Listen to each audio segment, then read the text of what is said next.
আমার ভাইয়েরা, কোরআনে কারিমের 17 নম্বর সূরা বানী ইসরাঈলের 30 নম্বর আয়াতে আল্লাহ রাব্বুল আলামিন বলেন, ওয়াকাদা রাব্বুকা আল্লা তা'বুদু ইল্লা ইয়্যাহু ওয়া বিল ওয়ালিদাইনি ইহসানা।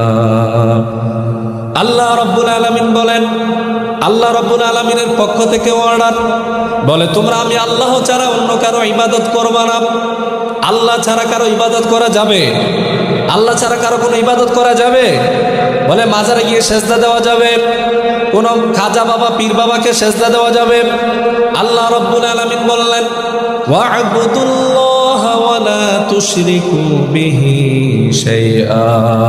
আল্লাহ রাব্বুল আলামিন বলে দুনিয়ার মধ্যে যারা শিরক করে, ওই যারা শিরিক করে আল্লাহর সমকক্ষ কাউকে মনে করে, আল্লাহ রাব্বুল আলামিন বলে শিরিককারীদেরকে আল্লাহ তাআলা কখনো ক্ষমা করেন না। পড়েন নাউজুবিল্লাহ। শিরিক কি? শিরিক মানে আল্লাহর মতো কেউ আছে এটা মনে করা। আল্লাহর মতো কেউ আছে না।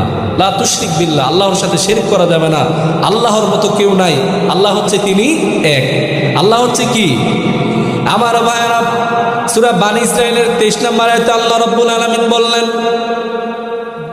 এ দুনিয়ার মানুষ, তোমরা শুধু আমি আল্লাহর ইবাদত করবা, আমি আল্লাহ ছাড়া আর কারো ইবাদত করবা না। 1 নম্বর পয়েন্ট। 2 নম্বর পয়েন্ট, আল্লাহ রাব্বুল আলামিন বললেন, ওয়া বিল ওয়ালিদাইনি ইহসানা। আমি আল্লাহ রাব্বুল আলামিনের ইবাদত করার পর তোমরা পিতা মাতার খেদমত করবা।